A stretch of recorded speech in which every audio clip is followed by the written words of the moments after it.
Fanghold did not float so much as it defied the gravity of the planet below, with a sullen, metallic stubbornness.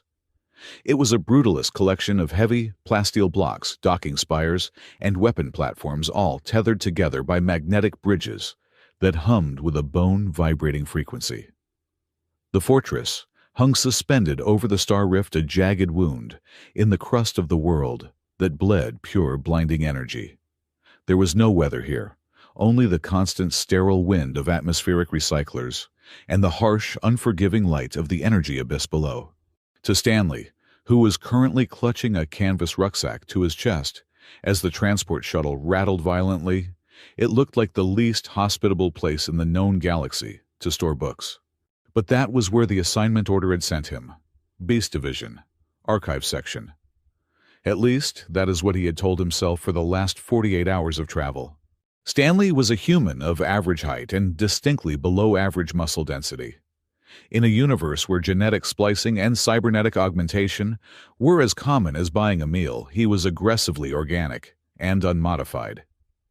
He wore a standard-issue gray jumpsuit that was 2 sizes too big, and his spectacles a piece of tech he insisted on wearing, despite the availability of corneal implants kept sliding down the bridge of his nose. "Clear the ramp, move it, fresh meat." The shout came from a sergeant with the head of a rhinoceros and arms thick enough to crush a tank. Stanley stumbled forward, pushed by the press of bodies behind him. He was not surrounded by other librarians. He was drowning in a sea of fur, scales, and muscle. To his left was a felinid warrior, sharpening a combat knife on her own claws. To his right, a reptilian humanoid hissed, checking the charge on a plasma rifle. "Excuse me," Stanley whispered, trying to navigate his rolling suitcase containing his portable bioscanner and 3 hard-copy encyclopedias through the crowd. "I believe there has been a logistical error. I am looking for the archives." Archives. The rhinoceros sergeant loomed over him, hot breath, smelling of synthetic protein venting from his nostrils. "The only history we write here is in the blood of the feral little man. Fall in line." Stanley found himself shoved into a formation on the main hangar deck. The floor was grated steel, allowing glimpses of the terrifying drop into the white light of the rift below. He felt nauseous. He hugged his clipboard to his chest like a shield. Around him, the recruits began to posture. It was a ritual of the beastkin. A massive bear hybrid rolled up his sleeve to display a jagged scar running from shoulder to elbow. "Got this from a void stalker in the outer rim," the bear grunted. "It took 3 days to stitch up." The reptile next to him laughed, a rasping sound. "Cute. I lost this eye to a plasma drake. Still killed it." They turned their gaze to Stanley. The human shrank into himself. The silence demanded a contribution. "I once got a paper cut from a first-edition manual on exobiology," Stanley stammered, his voice cracking. "It got infected. I had to take antibiotics for 7 days." The bear stared at him. The reptile blinked his remaining eye. They both took a synchronized step away from him, as if his weakness was contagious. At the front of the formation, a holographic podium flickered to life. A weary-looking commander, a human with a cybernetic jaw and eyes that looked like they had not slept in a decade, scrolled through a datapad. "Name," the commander barked, pointing a stylus at Stanley. "Stanley. Specialization, biological analysis, and archival preservation," Stanley said, trying to stand straight. "Sir, I believe I was routed to the combat intake by mistake. My transfer papers clearly state—" "Papers." The commander tapped the screen. "The system says you are here for the Beast Behavior Unit. It says you are a field specialist." "That must be a clerical error," Stanley insisted, panic rising. "I study distinct behavioral patterns in controlled environments.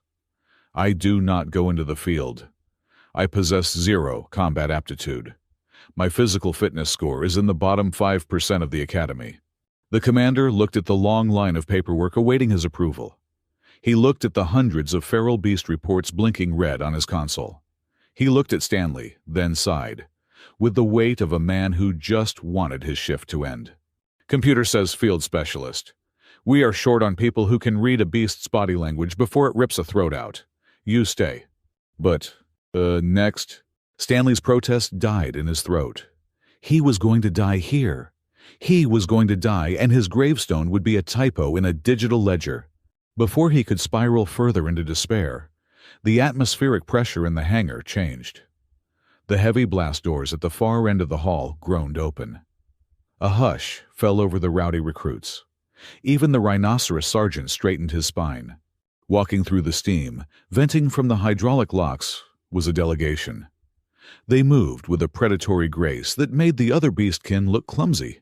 "The Fanghold lineage," someone whispered. "The Wolf High Council." At the center walked Hai Fang, an elder wolf man with fur the color of iron, and a presence that felt like a physical weight. But Stanley's eyes, trained for observation, drifted immediately to the three figures flanking him. They were female. They were wolves, and they were terrifying. The first, walking on the right, was tall and broad-shouldered. She wore heavy-plated armor that looked like it had seen 100 battles, yet she wore it as lightly as a silk shirt. Her eyes were hard assessing every exit and threat in the room. This was Dorothy. The second, moving, with a fluid, almost dancing gait, wore lighter reconnaissance gear. A sniper rifle was slung casually across her back. Her eyes were darting, mischievous and sharp. She was smiling, but it was the smile of a cat watching a mouse. This was Alma. The third walked slightly behind, dressed in robes adorned with medical sigils and woven herbs. Her movements were softer, her expression distant and dreamlike, as if she were listening to music no one else could hear. This was Jenny. They stopped before the commander. The silence in the hangar was absolute. Stanley, however, forgot to be terrified. His analytical mind, usually his curse, hijacked his fear. He leaned forward, squinting through his glasses. Extraordinary, he thought. The articulation of the ears suggests a high sensitivity auditory range. The posture indicates a social hierarchy based on merit rather than brute force. And their tails, the emotional signaling, are fascinating. "They are so fluffy," he muttered completely unintentionally. The bear man next to him went pale. "Shut up, mate," he hissed. But the wolves had hearing far superior to humans. 3 pairs of triangular ears swiveled instantly toward Stanley. Hai Feng finished his brief exchange with the commander and turned. The delegation walked down the line of recruits. It felt like an inspection of livestock. They stopped in front of Stanley. Dorothy looked down at him. She was a good head and a half taller. "You are the specialist the computer flagged." Her voice was like gravel crunching under a boot. Theoretically," Stanley squeaked. She extended a hand. It was covered in a gauntlet, but the fingers were exposed, tipped with black claws. "Dorothy, captain of the Vanguard." Stanley reached out. He had a limp, clammy handshake. She squeezed. He heard his knuckles pop and bit his tongue to keep from screaming. "Firm grip," she said, deadpan, dropping his hand, which now looked like a crushed spider. "Try not to die in the first 5 minutes. It creates paperwork." Alma leaned in next, sniffing the air around his neck. Stanley froze. "He smells like old paper and anxiety," Alma declared, grinning. Her teeth were very white and very sharp. "Look at him trembling like a leaf. Are we sure this isn't a chew toy for the pups?" "I am not a toy," Stanley said, finding a shred of dignity somewhere in his spleen. "I am a taxonomist." "Same thing," Alma winked, flicking his forehead with a claw. Then Jenny stepped forward. She did not mock him. She tilted her head, her golden eyes searching his face. "Do you get dizzy?" she asked softly. "I beg your pardon." "The fortress. It sways," Jenny said, her voice melodic. "Humans often get sick looking into the abyss. If you feel faint, put your head between your knees. It helps the blood flow." "Oh, thank you." Stanley blinked, surprised by the kindness. "I will keep that in mind." "Moving on," Hai Fang barked from the front. The inspection was interrupted by a metallic screech. At the far end of the hangar, a cargo lift had just arrived carrying a containment cage.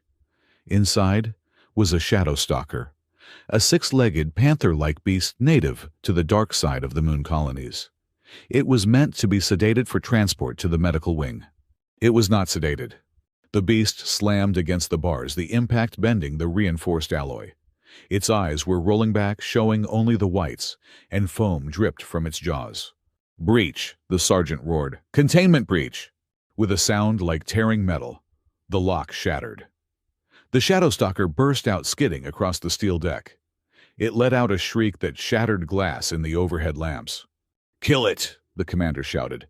"Fire at will!" Dozens of weapons raised. The recruits, eager to prove themselves, leveled their rifles. The beastkin roared, preparing to charge. "No!" The shout was high-pitched, cracking in the middle, but it pierced the chaos. Stanley dropped his suitcase. He did not run away. He ran forward. "Hold fire!" he screamed, waving his arms. "Do not shoot. Look at the dilation of the pupils. Look at the tremors in the hind legs." "Get out of the way, idiot!" Dorothy shouted, reaching for her sword. Stanley ignored her. He ignored the commander screaming at him to stand down. He ignored the terrifying beast that was now crouching 20 feet away, coiling its muscles to spring at him. His mind was racing, accessing the thousands of files he had memorized in the safety of his library. Shadowstalker, solitary predator, highly sensitive to ultrasonic frequencies. The aggression display is wrong. It is not hunting. It is painful. It is a sensory overload seizure. The beast lunged. Stanley did not dodge. He dropped to his knees, making himself small. He did not scream. Instead, he made a sound, a low, chittering click, from the back of his throat, followed by a soft, rhythmic hum. It was the maternal call of the stalker species. A sound meant to soothe cubs during thunderstorms. The beast froze mid-air, crashing down a few feet from Stanley. It snarled, swiping a massive claw at him. Stanley flinched, but he did not stop the sound. He kept humming, his voice trembling but consistent. His hand went instinctively to his chest, gripping the cheap metal pendant he had worn since childhood. It was a simple thing, a geometric knot his mother said was a family crest, though they had no family fortune to speak of.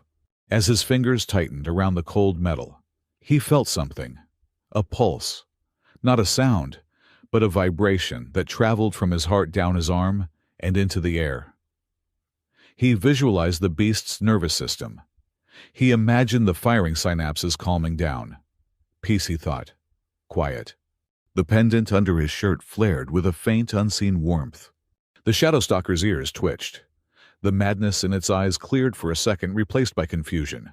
It lowered its head, whimpering. The chittering sound Stanley made seemed to anchor it. "Easy," Stanley whispered, switching to common, his hand shaking as he reached out.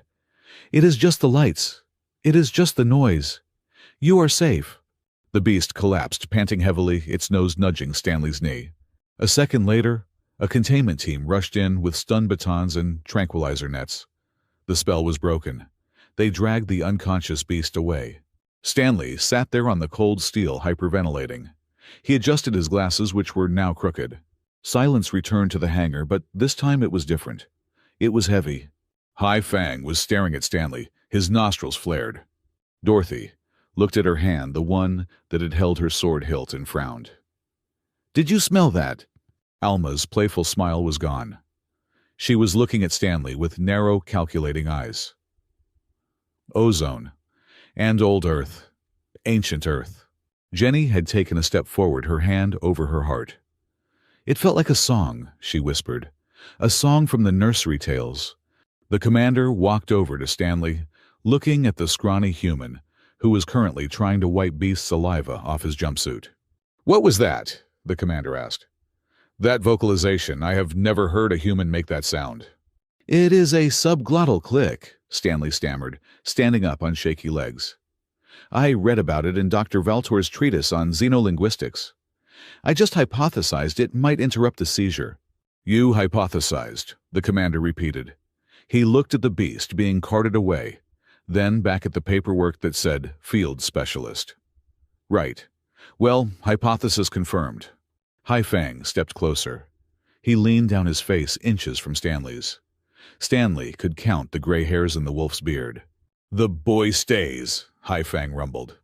His voice carried a weight that made the commander nod instantly. "We will be observing his progress." "Very well," the commander said. "Stanley, report to Barracks Section 4. You are officially our field analyst. Try not to get eaten." The night cycle in Fanghold was artificial. The overhead sunstrips dimmed to a dull amber simulating twilight. Barracks Section 4 smelled of unwashed fur and recycled air.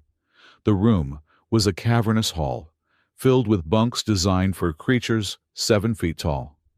Stanley lay on his bunk, which felt like a concrete slab. He stared at the ceiling plating. Across the room, the other recruits were laughing, retelling the story of the day. They mocked the way Stanley had squeaked, the way he had curled up. They did not understand what had happened. They only saw a weak human playing in a petting zoo. "Did you see his knees knocking?" the bear recruit guffawed. "I thought he was going to wet himself." Stanley turned on his side, pulling his thin blanket up to his chin. He felt incredibly small. He felt the crushing weight of the miles of empty air beneath the fortress. He pulled the pendant out from his shirt. In the dim light, the geometric knot looked dull and lifeless. "Why am I here?" he thought. "I just wanted to organize files. I wanted to label jars." He remembered his mother, a frail woman with hands roughened by hard labor in the agridomes. She used to tell him stories before she passed. Not stories of spaceships or conquests, but of a time before the separation. A time when a figure called the Heartbinder walked between the lines of man and beast. "He did not use a whip," she would say, her eyes distant. "He used a promise. And we are the keepers of that promise, Stanley, even if the world has forgotten." He had always thought they were just fairy tales to make their poverty seem noble. But today, when he touched the beast, he had felt the promise. It scared him more than the teeth or the claws. "I am just a nerd," he whispered to the cold metal of the locket. "I am not a hero." He closed his eyes, drifting into a restless sleep, unaware that he was being watched. High above the barracks, in a secluded spire of the fortress that did not appear on any official schematic, a room was bathed in the glow of a dozen holographic monitors. Figures in hooded robes stood in the shadows. They were the Moonback Order, the silent observers of history. On the central screen, a replay of the hangar incident was paused. It was zoomed in on Stanley's hand clutching the pendant. Thermal imaging showed a spike of heat, white-hot and distinct, radiating from the metal and the boy's chest. "The signature is confirmed," a voice whispered from the cowl. It was a dry, raspy voice. "After 300 years. "He is weak," another voice argued. "Look at him, he has no shell, no armor. He will break." "The Heartbinder was never a warrior," the first voice replied. "That is the point. The connection has been re-established." The figure reached out a gloved hand and touched the screen, tracing the outline of the sleeping boy. "The Wolf Princesses have sensed it, even if they do not understand it yet. The signal has been sent." The monitors flickered, showing the vast darkness of space outside the station. "And if the wolves have smelled him," the voice dropped to a grim tone, "then he will smell him too.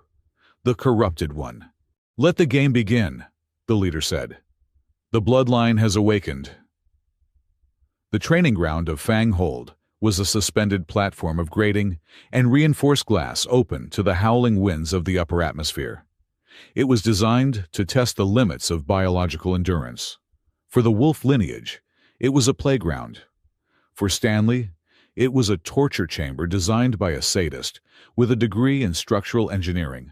"1," Dorothy counted. Her voice was flat, devoid of pity. Stanley trembled. His arms, which were shaking so violently they blurred, finally gave out. He collapsed, face first, onto the mat with a sound like a wet towel hitting a tile floor. "That was not 1," Dorothy corrected herself, crossing her massive armored arms. "That was barely a descent. You did not even break the 90-degree angle at the elbow." Stanley rolled onto his back, gasping for air. The thin atmosphere of the fortress made his lungs burn. He adjusted his glasses, which were fogged with sweat. "Physiologically speaking," he wheezed, "my fast-twitch muscle fibers are currently experiencing total, catastrophic failure. I require a recovery period of approximately 48 hours." Dorothy loomed over him. She blocked out the artificial sun strips above. In the field, the beasts do not give you 48 hours, Stanley. They give you 3 seconds to decide if you are predator or prey.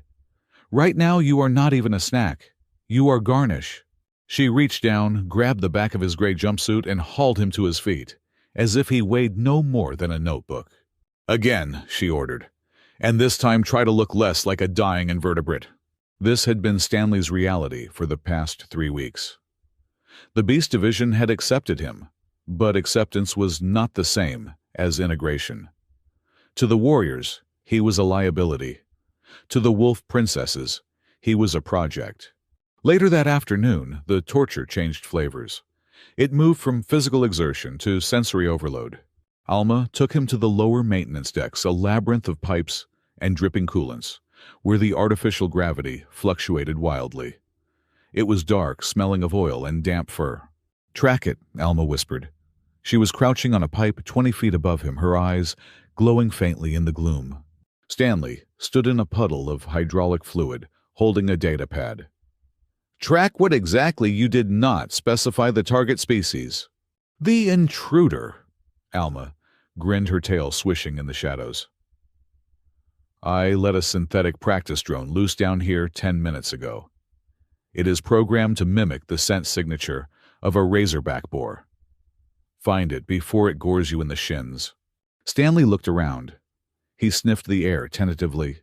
He smelled rust. He smelled ozone. He smelled his own fear, which had a distinct vinegary scent.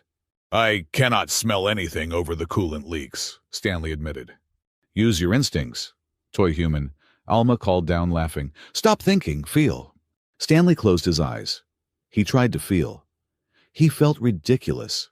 He opened his eyes and looked at the floor. "I cannot smell it," Stanley said, his voice shifting from panic to his lecture hall tone.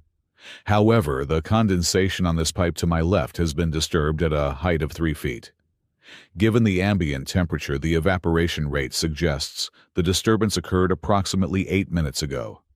Furthermore, there are microscopic scratches on the floor plating here, spacing consistent with a quadrupedal gait, but the depth indicates a weight of only 200 pounds, whereas a full-grown razorback weighs 600. He pushed his glasses up his nose and pointed down the dark corridor to the right. "The drone is not a razorback," Stanley concluded. "It is a simulation of a juvenile, and based on the drag marks of the left hoof, it has a malfunctioning servo. It went that way, seeking the heat of the generator room to recharge." Silence hung in the damp air. Alma dropped down from the ceiling landing silently beside him. She looked down the corridor, then back at Stanley. The mockery in her eyes had been replaced by a flicker of genuine curiosity. "You read the floor like a book," she murmured. "I am a librarian," Stanley said defensively. "Reading is what I do." Alma smirked, punching him lightly on the shoulder, which still hurt enough to make him wince. "Not bad, nerd. Not bad at all." By evening, Stanley was exhausted, bruised, and mentally drained. He sat on the edge of the meditation spire, a quiet balcony overlooking the energy rift. This was Jenny's domain. "Breathe," Jenny said softly. She sat in a lotus position, her robes fluttering in the updraft. "Your heart sounds like a trapped bird, Stanley. You must calm the rhythm." "It is hard to calm the rhythm," Stanley said, clutching his knees, "when one sister threatens to break my spine and the other threatens to feed me to a robot pig." Jenny opened her eyes. They were pools of liquid gold, warm and terrifyingly deep. She scooted closer to him. She reached out and placed a hand on his chest, directly over the hidden pendant. Stanley froze. He had never been this close to a female of any species, let alone a wolf princess, whose beauty was the subject of ballads in the mess hall. "Ignore the fear," Jenny whispered. "Fear is just energy. Do not block it. Let it flow through you and out into the void, like the wind." "I am trying," Stanley squeaked. "You have a gift, Stanley," she said, her voice serious. "That day in the hangar, you did not just analyze the beast. You felt it. You connected with it. That is not science. That is the soul." "My soul is very tired," Stanley confessed. Jenny smiled, a gentle expression that made his heart skip a beat, not from fear, but from something else entirely. Then rest. We will watch over you." For a moment, sitting there in the twilight of the fortress, Stanley almost felt like he belonged. The alarm shattered the peace at 0300 hours.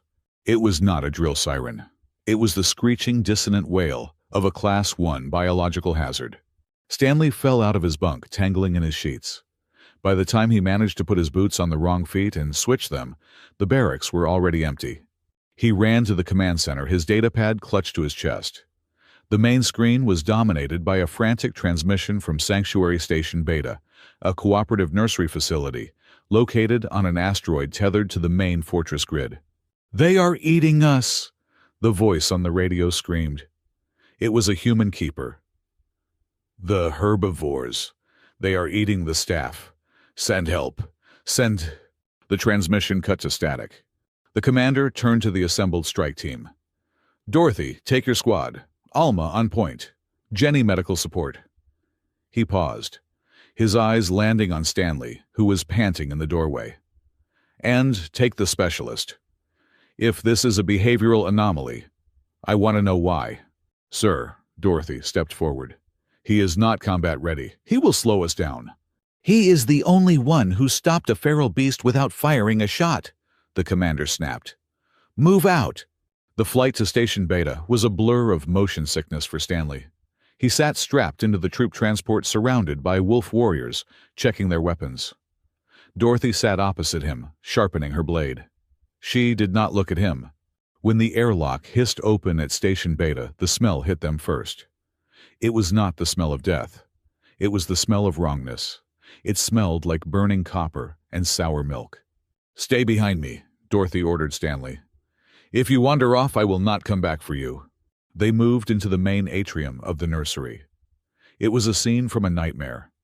The station was designed to be a paradise. Lush synthetic jungles, flowing artificial rivers, soft lighting.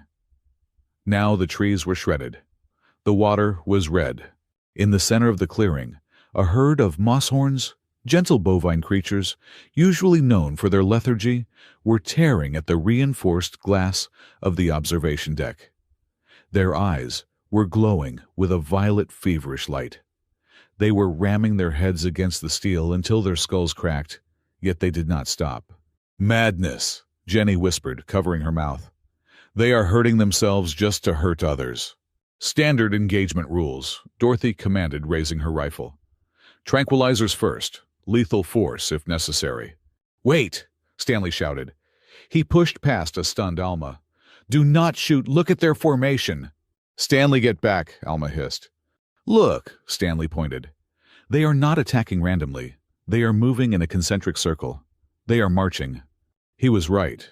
The frenzied beasts were not just thrashing.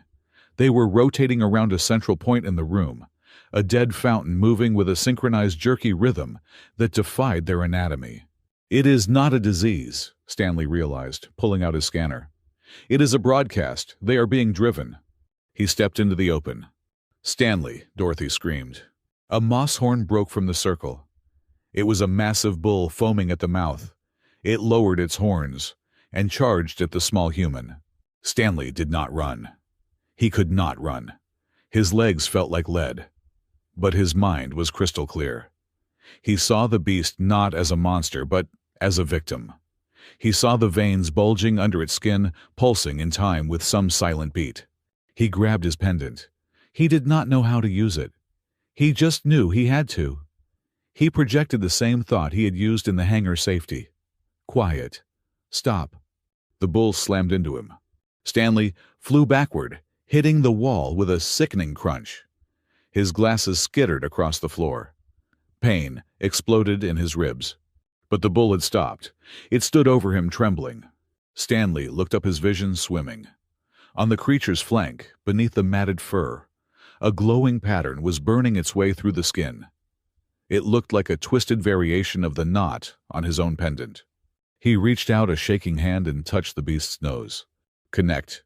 The world vanished. Stanley was no longer in the station. He was standing in a cavern of black stone lit by rivers of magma. The air was thick with the chant of 1,000 voices. In the center of the vision stood a figure. It was a wolf, But unlike Haifeng or the princesses, this wolf was scarred, missing an ear, and his fur was matted with dried blood. His chest was bare, revealing a horrific brand burned into his flesh, the Heartbinder's seal, but inverted, jagged bleeding. The figure looked up. He looked directly at Stanley across space and time. You, the figure growled. The voice sounded like grinding stones. The thief of the blood. Who are you? Stanley thought he screamed, but he had no mouth. I am the breaker of chains, the wolf roared. I am Ravkan, and I see you, little human. I see the lock inside you. Ravkan raised a hand. The beasts in the cavern behind him howled a sound of pure agony and ecstasy. The sound tore through Stanley's mind like a physical blade. Stanley, he gasped, snapping back to reality. He was lying on the floor of the nursery. Jenny was hovering over him, her hands glowing with healing light. She was crying. He stopped breathing, Jenny sobbed. His heart stopped for 10 seconds. Stanley sat up, coughing. He tasted blood. I saw him, he rasped. I saw Ravkan. Dorothy was there, kneeling beside him. Her helmet was off.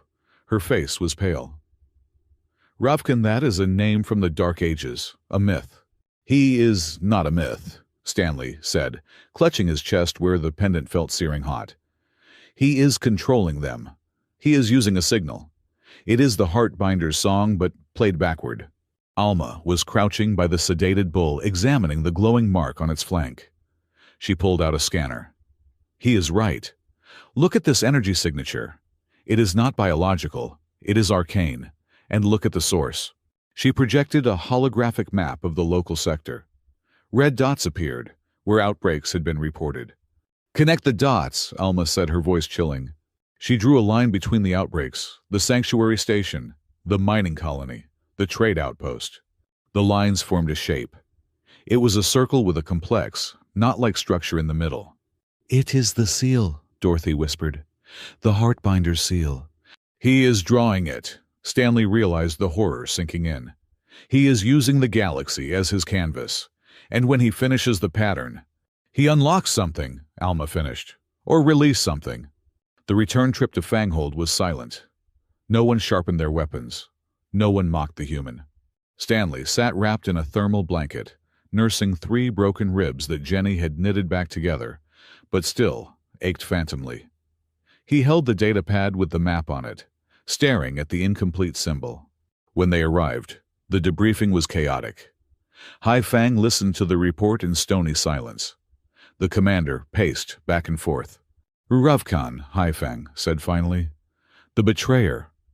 We thought his lineage died out in the Great Purge. He is alive, Stanley said firmly. He stood up, wincing. I saw him. He believes he is saving the beasts. He called the pact chains. Blasphemy, a council elder spat.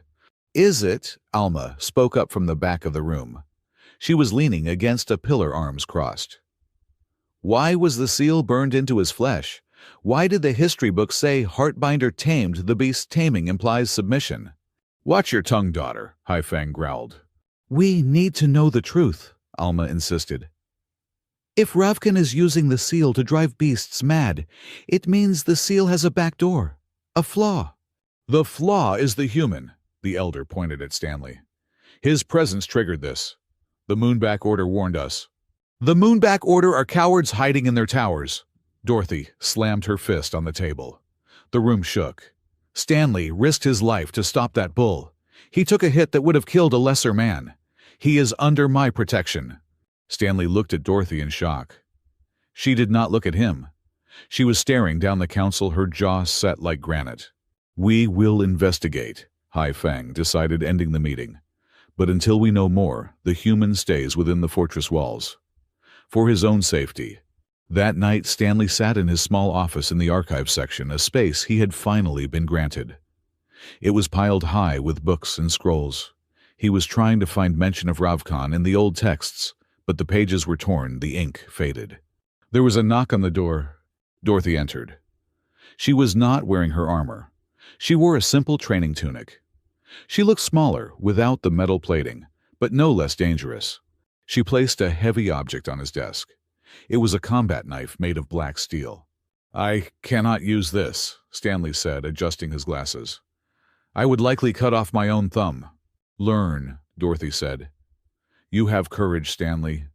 I saw that today. But courage without strength is just suicide. If Ravkan comes for you, and he will, you need to be able to buy yourself 3 seconds."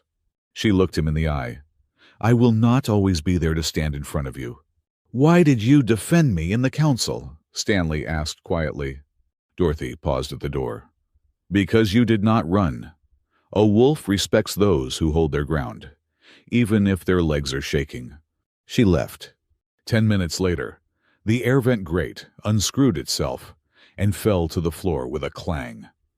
Alma dropped down, dusting off her hands. "The front door was too boring," she explained, seeing Stanley's expression. She walked over to his desk and swept a stack of books onto the floor. She spread out a series of stolen digital schematics. "The Moonback Order is lying," Alma said without preamble. "I hacked their local node. They knew Ravkan was active 6 months ago. They suppressed the data." "Why?" Stanley asked, picking up his fallen books. "Because they are afraid of what you represent," Alma said. She looked at him, her eyes sharp and intelligent. "They call you the key.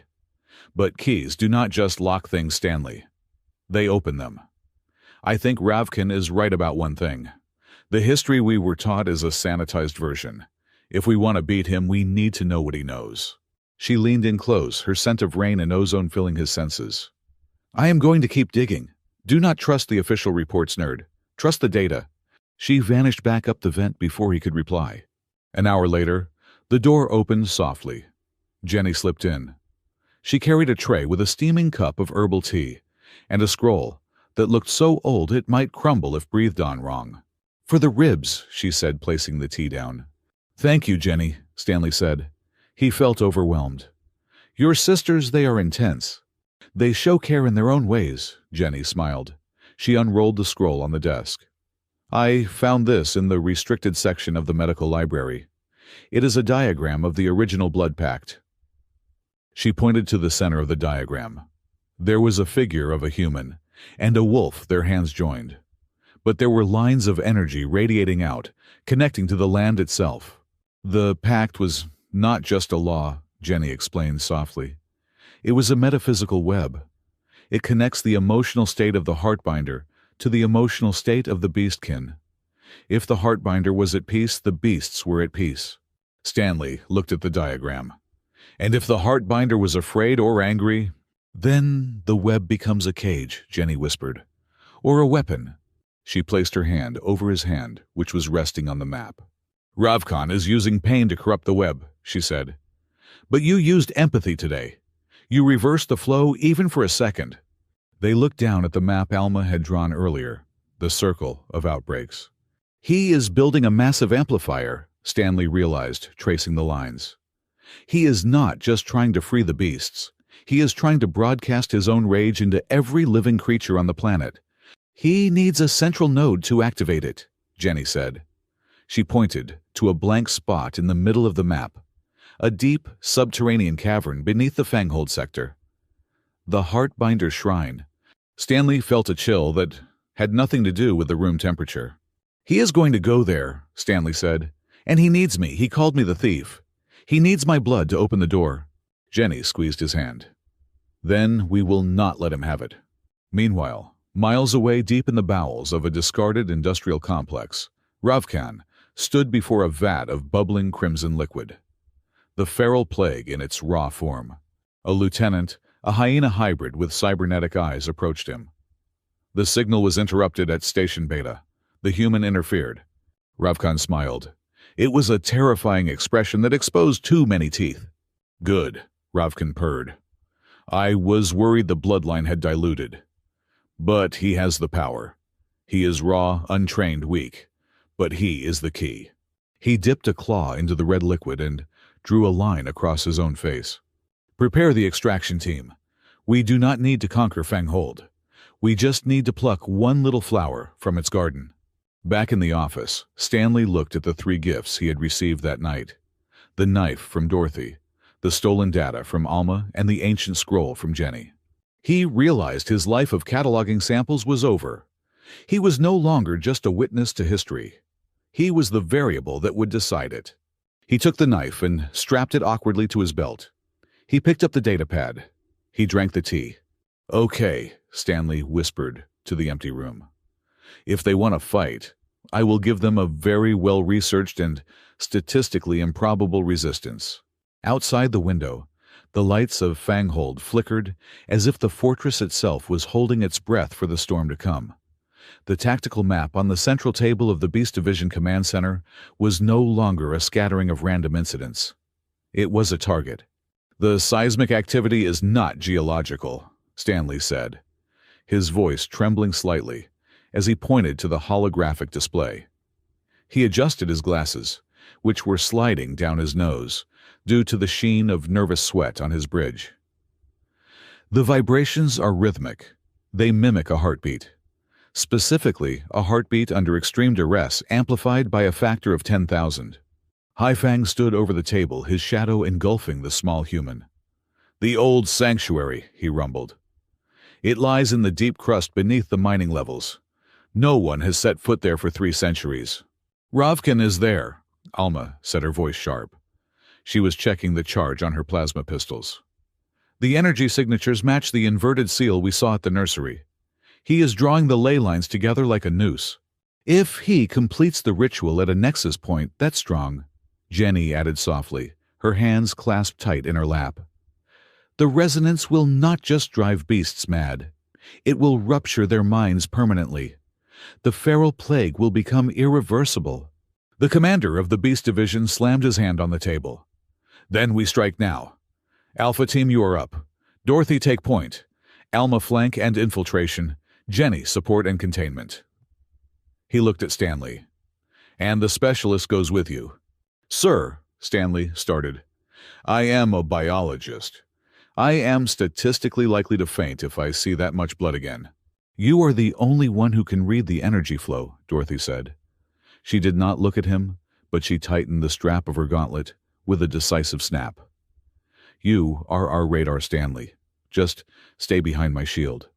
The dropship ride down to the deep crust was a descent into claustrophobia. The windows showed nothing but passing strata of rock and the occasional flash of magma veins. The cabin was silent, save for the hum of the engine and the heavy breathing of the wolf warriors. Stanley sat strapped into his bucket seat, clutching his datapad like a lifeline. His heart rate monitor on his wrist was beeping a frantic staccato rhythm. "You are hyperventilating," a voice said. Stanley looked up. Dorothy was sitting opposite him. In the dim red light of the cabin, her armor looked less like metal and more like a second skin. She leaned forward, the servos in her suit whining softly. "I am merely oxygenating my blood in preparation for flight or fight response," Stanley lied. "Mostly flight." "Give me your hand," Dorothy ordered. "I pardon."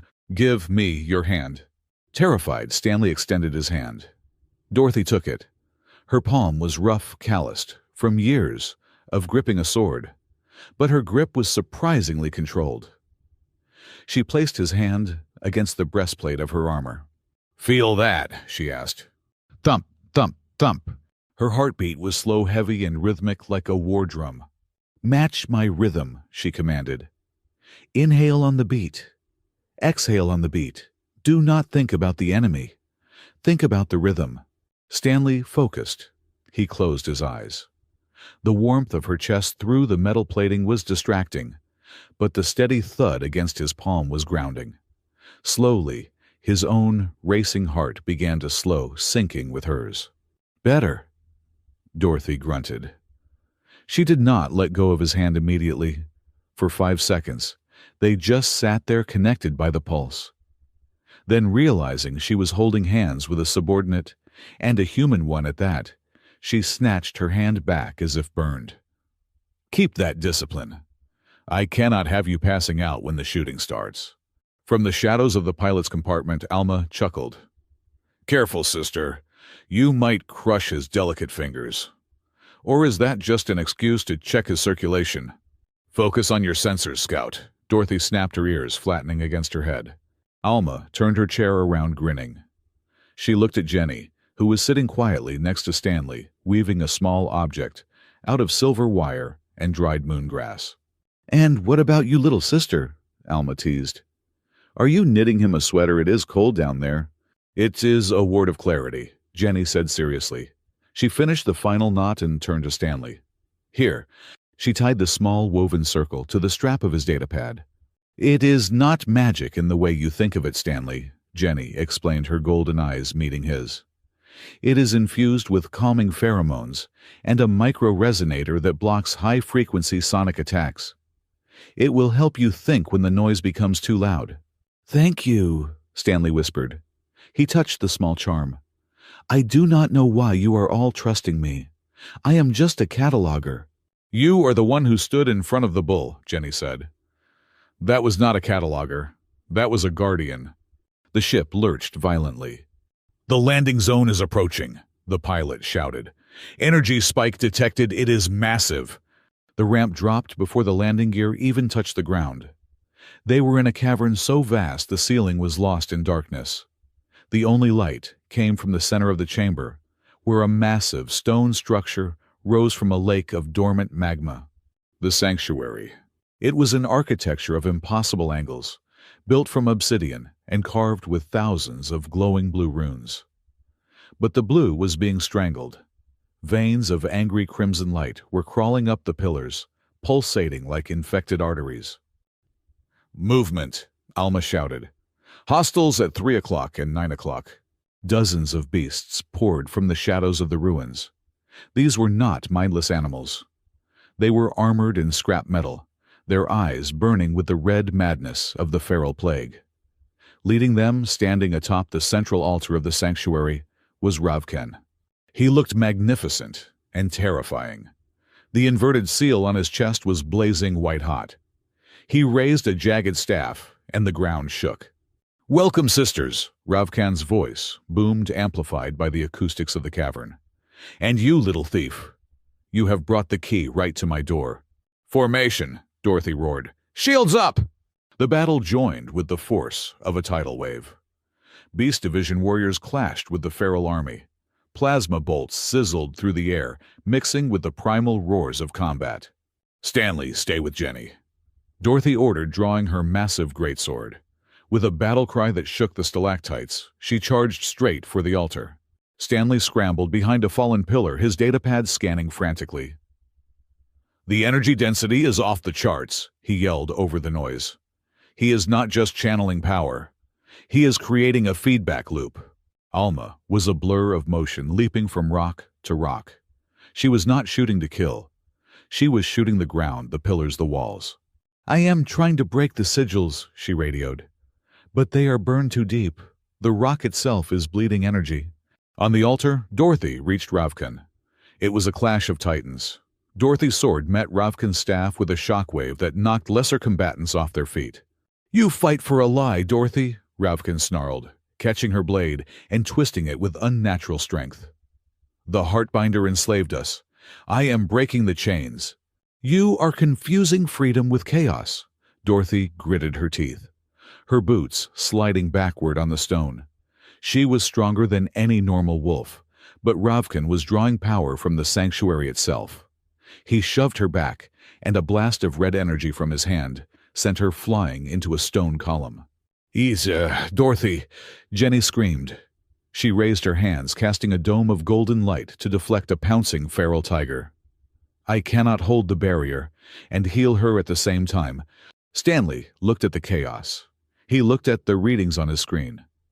The red lines on the graph were converging on a single point, the center of the altar, where Ravkan stood.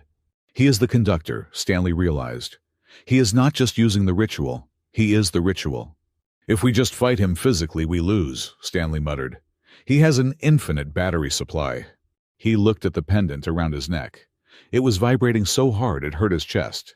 "Stanley, no!" Jenny cried, seeing him stand up. "I have to interrupt the signal," Stanley shouted. He did not run. He walked. He walked out from behind the pillar, straight into the open ground. A feral bear charged him. Stanley did not flinch. He held up the pendant. "Sleep," he commanded. It wasn't a request this time. It was an order amplified by the sheer adrenaline of the moment. The pendant flashed. The bear stumbled, its eyes rolling back, and it crashed to the ground, snoring. Stanley kept walking. He climbed the stairs of the altar. The air was thick with static electricity that made his hair stand on end. Ravkan turned, seeing the small human approaching. He laughed. "You think you can stop this UA human who has never hunted a day in his life?" "I am not hunting you," Stanley said, his voice surprisingly steady. "I am peer-reviewing your methodology, and it is flawed." Stanley grabbed the central stone of the altar. Connect. The world dissolved into white fire. This time, the vision was not just a glimpse. It was a flood. Stanley saw the first heartbinder. A man, not a god. A man who was tired. He stood on this very altar, 5,000 years ago. He was surrounded by wolves, but they were not bowing. They were raging. The world was burning. "I cannot save them," all the heartbinder's voice echoed in Stanley's mind. "I can only bind the madness. I have to lock it away. In the blood. I have to make the pact a cage, or they will destroy themselves." Stanley felt the sorrow, the guilt. The pact was not a gift of friendship. It was a desperate quarantine measure. Then the vision shifted. He felt Ravkan's ancestors. He felt the moment the lock was applied. The sudden loss of wild, chaotic freedom. The dulling of the senses. The resentment that festered for generations.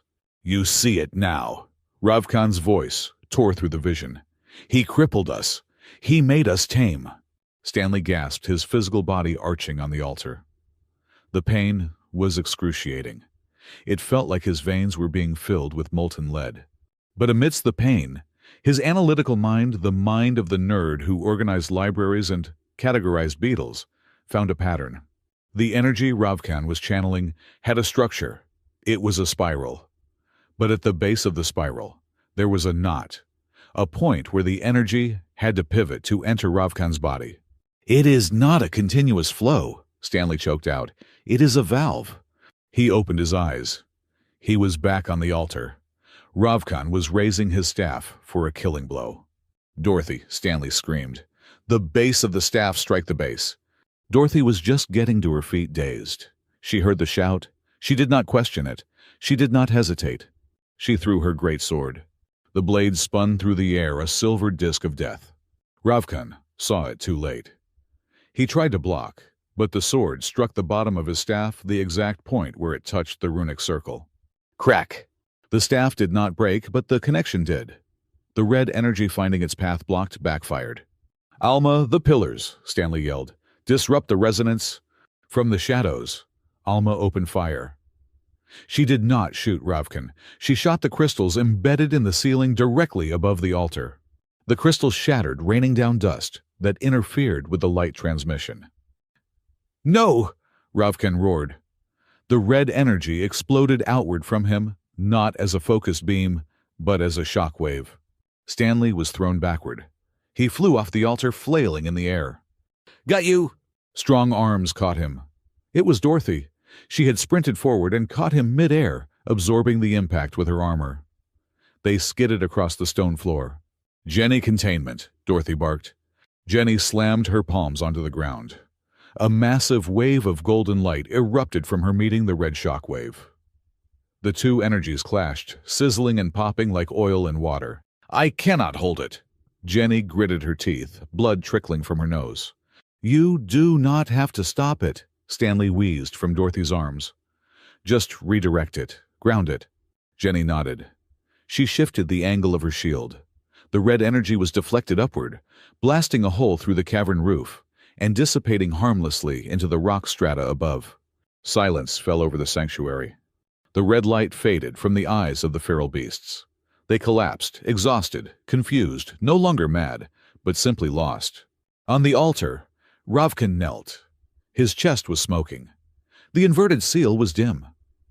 He looked at Stanley with a mixture of hatred and grudging awe. "You delayed the inevitable, thief," Ravkan spat, coughing up black blood. "But the lock is broken. The truth is out. The shrine awaits." He slammed a device on the ground. A cloud of thick, obscuring smoke erupted. When the ventilation systems finally cleared the air, Ravkan and his lieutenants were gone. They had escaped through the tunnels deep into the planet's core. "He ran," Alma said, appearing from the smoke, her fur singed. "Coward." "He did not run," Stanley whispered. He tried to stand, but his legs were jelly. He retreated to regroup. This was just the opening ceremony. Then Stanley's eyes rolled back in his head and he collapsed. "Stanley!" 3 voices shouted in unison. It was a chaotic scramble. Dorothy dropped her sword and grabbed his shoulders to keep him from hitting the floor. "Medic Jenny, get over here!" Jenny was already there, pushing Dorothy aside with surprising strength. "Give him space. He needs air. You are crushing his ribcage." Alma slid in on her knees, grabbing Stanley's wrist to check his pulse. "His heart rate is 180. He burned through his adrenaline reserves." She looked at Dorothy. "You let him climb the altar." "What kind of bodyguard are you?" "I saved him from becoming a smear on the wall," Dorothy snapped, looking frantic. "He ordered me to throw the sword." "He is waking up," Jenny hushed them. Stanley blinked. His vision was blurry. All he could see were 3 fuzzy faces looming over him. "Did we win?" he croaked. "We survived?" Dorothy said, her voice unusually soft. She brushed a stray lock of hair off his forehead, then realized what she was doing and quickly retracted her hand, coughing awkwardly. "The target was neutralized. Tactically speaking." "You were crazy." Alma grinned, though her eyes were serious. "Walking into the circle like that. I almost started liking you, nerd." "Here," Jenny whispered, lifting his head and pressing a flask of restorative nectar to his lips. "Drink. It will taste like bitter roots, but it will fix the energy burn." Stanley drank. It tasted awful. He smiled weakly. "I think I prefer tea." The moment was broken by the sound of heavy boots. The backup teams from Beast Division were rappelling down through the hole in the ceiling.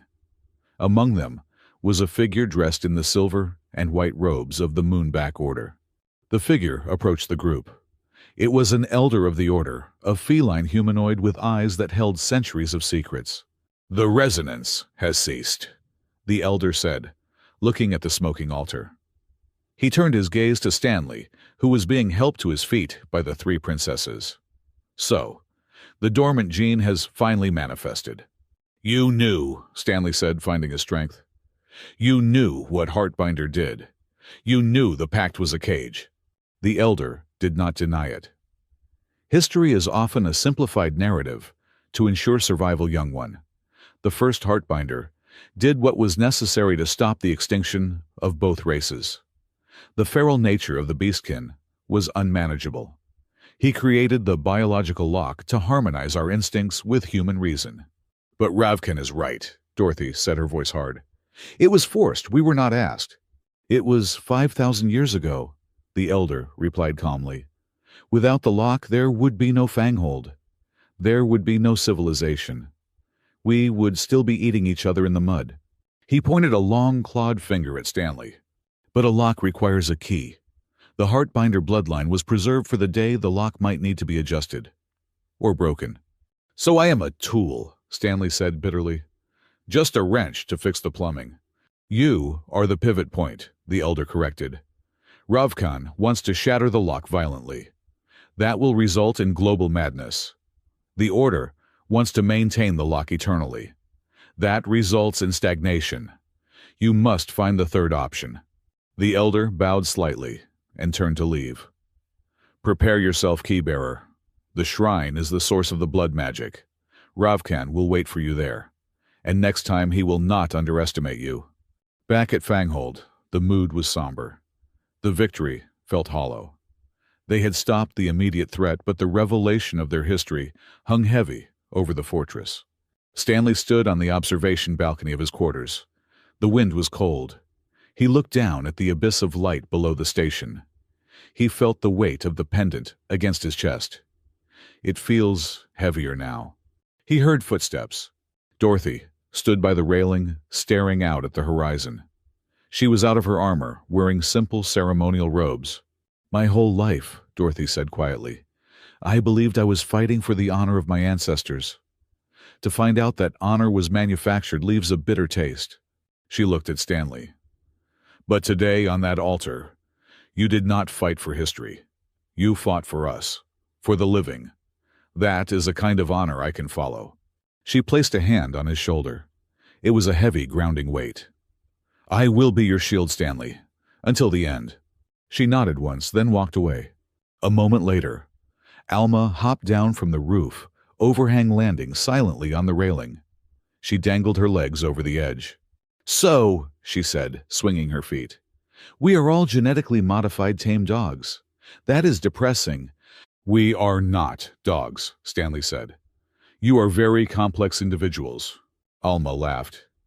You are terrible at compliments. She looked at him, her gaze piercing. The Order is hiding more. I can smell it. Do not trust them, Stanley. Trust the truth, even if it hurts. I will help you find it. No more secrets. She winked, then backflipped off the railing and vanished into the shadows. Finally, Jenny came out. She did not say anything at first. She just stood beside him, watching the energy rift pulse. Are you afraid? She asked softly. Terrified, Stanley admitted. I do not know what the third option is. I am just a guy who likes books. Maybe that is why it has to be you, Jenny said. She took his hand in hers. Her skin was warm. A warrior sees a weapon. A king sees a throne. You see people. You saw the pain in the beast today, not the monster. She squeezed his hand. I do not care what the Heartbinder did 5,000 years ago, Jenny whispered. I believe in who you are right now, and I will walk with you into the dark. We all will. Stanley looked at the three paths stretching out before him: Dorothy's duty, Alma's truth, and Jenny's faith. He tightened his grip on the railing. The nerd who had arrived with a suitcase of encyclopedias was gone. The Heartbinder Shrine, Stanley whispered to the wind. Okay, let's rewrite some history. He turned back inside. On his desk, the datapad was blinking. The coordinates for the final descent were locked in. The game was no longer about survival. It was about definition. And Stanley was ready to pick up the pen. Fanghold was safe, but it did not feel safe. The metallic taste of ozone and anxiety hung heavy in the recycled air of the fortress. In the weeks following the battle at the old sanctuary, the mood within the Beast Division had shifted from adrenaline-fueled unity to a simmering paranoid tension. Stanley walked through the main mess hall, his tray of synthetic protein mash, trembling slightly in his hands. He kept his head down, adjusting his glasses, trying to make himself as small as possible. It did not work. The whispers followed him like a swarm of insects. That is him, a Bullkin warrior muttered to his squad, not bothering to lower his voice. The Bloodcaller. I heard he did not stop the feral ones, a feline sniper hissed back. I heard he just redirected them. He speaks their language. Maybe he is the one making them sick. My cousin was at the sanctuary, another voice grumbled. Said the human turned a 1,000-pound bear into a sleeping puppy with one word. That is not science. That is witchcraft. That is a leash. Stanley found an empty table in the far corner near the waste recyclers. He sat down, staring at his gray food. He had saved them. He had stopped the feedback loop. But in doing so, he had revealed the terrifying nature of his heritage.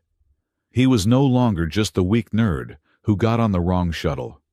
He was a living weapon, a walking reminder of the ancient shackles that the Beastkin both revered and resented. He touched the pendant hidden beneath his jumpsuit. It felt cold against his skin. I am not a leash, he whispered to his mash. I am just a guy who wants to organize the taxonomy files. You are talking to your food again, specialist. Stanley jumped, nearly knocking over his water. Dorothy stood over him. She was not wearing her full combat plate, but even in her training fatigues, she looked like a fortress. She slammed her own tray down opposite him and sat. Captain, Stanley stammered. I was just analyzing the viscosity. Eat, Dorothy commanded.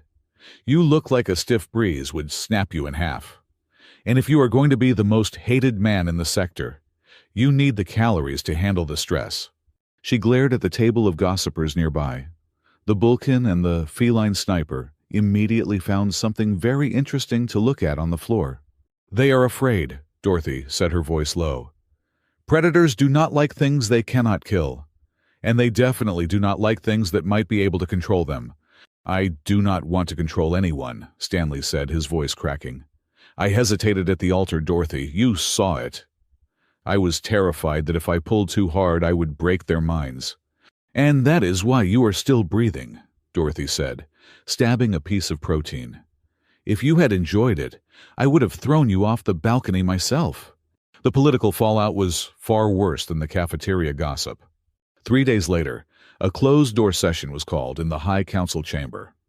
The room was a circular amphitheater of dark stone, lit by the harsh white glow of the energy rift below. Hai Fang sat on the central throne, his iron-gray fur bristling. Flanking him were the 3 princesses.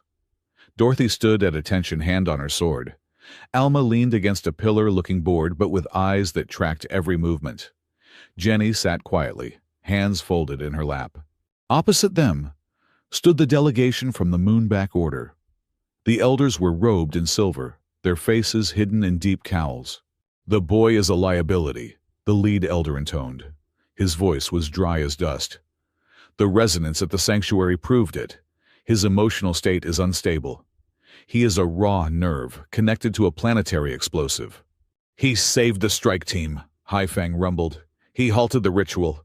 "He delayed it," the elder corrected. "Ravkan is still out there. And as long as the Heartbinder heir remains in a military facility, he is a target. The Order demands custody. We will take him to the Silent Spire. We will train him. We will suppress the connection until he is ready." "Suppress?" Alma spoke up, her voice cutting through the heavy air. "You mean lobotomizing? You want to lock him in a tower and drug him until he is just a battery you can switch on and off?" "We want to ensure safety," the elder snapped. "The lock must be maintained. The Beastkin cannot afford another Heartbinder who thinks he can rewrite the laws of nature." "He is under the protection of the wolf lineage." Dorothy stepped forward, her voice hard. "He is a member of the Beast Division. We do not hand over our own." "He is not one of you," the elder shouted, losing his composure. "He is a human, a frail, terrified human who holds the leash to your very souls. Do you think he can remain loyal? Do you think he will not use that power when he is afraid, when he is angry?" The room fell silent. It was the fear that no one wanted to voice. Hai Fang leaned forward. The old wolf looked at his daughters. He looked at the elders. Then a strange glinting light entered his eyes. It was the look of a predator who had just spotted a gap in the fence. "The elder raises a valid point regarding loyalty," Hai Fang said slowly. "An alliance based on employment contracts is flimsy. However, there are stronger bonds, ancient bonds." He paused for effect. "If the Heartbinder were to be formally integrated into the wolf lineage," Hai Fang continued, his voice smooth, "then his loyalty would be beyond question. He would not be an outsider holding a leash. He would be family." "What are you suggesting?" the elder asked, suspicious. Hai Fang shrugged, a gesture that looked like a mountain shifting. "I am suggesting a political union, a marriage. It is the most efficient way to secure the asset and silence the critics. Who would fear the Heartbinder if he were the husband of a wolf princess?" The silence that followed lasted exactly 3 seconds. Then chaos erupted. "Father!" Dorothy barked, her face flushing a dark crimson under her fur. "That is against regulations. He is a subordinate. He is cute, but he breaks too easily." Alma laughed, though her tail was twitching nervously. "I would accidentally kill him in the honeymoon suite." Jenny did not shout. She simply covered her face with her hands, her ears turning bright pink, and made a sound like a boiling kettle. "It is a logical solution," Hai Fang said, ignoring them. "The Order cannot claim custody of a wolf consort. The claim of blood supersedes the claim of the Church. Think about it." He looked at his daughters with a challenge in his eyes. "Unless, of course, none of you are up to the task of taming the Tamer." The meeting was adjourned in confusion, But the seed had been planted, and like any weed in a garden, it began to grow at an alarming rate. For Stanley, the days that followed were a bizarre mix of terror and unsolicited romantic overtures. He was working late in the archive section, trying to decipher the energy patterns from the sanctuary battle, when the door chimed. "Enter," he said, expecting a courier. It was Dorothy. She was wearing a dress. It was a formal dress, stiff and military in cut, but definitely a dress. It looked uncomfortable. She looked like a tiger trying to wear a napkin. "Specialist!" she barked. "Report to the outer wall. Sector 7. "Is there a breach?" Stanley grabbed his scanner, panic rising. "No," Dorothy said. "We are conducting a structural integrity inspection. Under the moonlight. Just the two of us." "Oh," Stanley said. "Is that necessary?" "Move out." The inspection turned out to be a walk along the highest rampart of Fanghold. The wind was howling at 60 miles per hour. Below them, the energy rift churned. It was terrifyingly high and freezing cold. "Observe the stonework," Dorothy shouted over the wind, pointing at a blank wall. "Solid, reliable, like a good soldier." "Yes," Stanley shouted back, shivering so hard his teeth chattered. "Very structural." Dorothy stopped. She turned to him, shielding him from the wind with her massive body. "My father is a manipulator," she said gruffly. "This marriage talk, it is a tactic." "I assume so," Stanley nodded. "I am not exactly prime breeding stock. My genetic profile indicates a predisposition to asthma and male pattern baldness." Dorothy looked down at him. Her eyes softened. "You stood on that altar, Stanley. You took a hit meant for a titan. Strength is not just about muscle density. It is about the ability to endure." She reached out and awkwardly adjusted his collar, her claws brushing his neck with surprising gentleness. "If, hypothetically, the alliance was necessary," she mumbled, looking at the sky, "I would ensure you were not mistreated. You would have honor, and I would teach you how to do a proper push-up." "Thank you, Dorothy," Stanley said, touched. "That is the most terrifyingly sweet thing anyone has ever said to me." 2 nights later, it was Alma. She did not knock. She bypassed the electronic lock on his quarters and was waiting for him when he came back from the showers. She was sitting in his chair, spinning around holding a data pad. "Your encryption is pathetic," she announced. "I cracked your personal diary in 12 seconds. You worry a lot about whether you are eating enough fiber." "That is private medical data," Stanley yelped, clutching his towel. "Relax, nerd," Alma grinned. She tossed him the pad. "I am not here to read your grocery list. I am here to work. I stole some encrypted files from the Moonback Order's private server. I need your big brain to decrypt the old dialects." They spent the next 6 hours huddled over the holographic screens. The atmosphere was different from Dorothy. It was intellectual. It was a duel of wits. "You are translating that wrong," Alma pointed out, leaning over his shoulder. Her scent, rainwater and electric ozone, was distracting. "That glyph does not mean friend. In the old tongue, it means useful asset. Context implies affection," Stanley argued, pointing. "Look at the syntax." "You are so naive," Alma teased, bumping her hip against his. "You think everyone in history was holding hands and singing songs. You need someone cynical to keep you alive, Stanley. Someone who sees the trap before you step in it." She looked at him, her face inches from his. The playfulness vanished for a second. "If you marry Dorothy, she will treat you like a medal. If you marry Jenny, she will treat you like a saint," Alma whispered.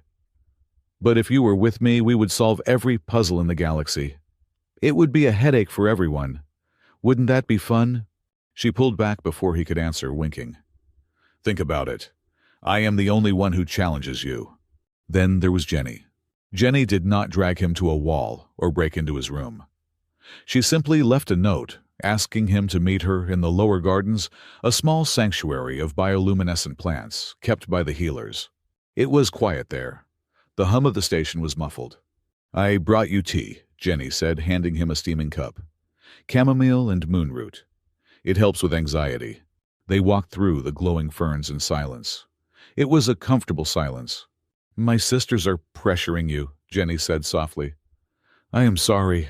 It is okay," Stanley sighed. I know it is just politics. I am the key to the lock. Everyone wants to make sure the key is in their pocket. Is that how you see yourself? Jenny stopped and looked at him.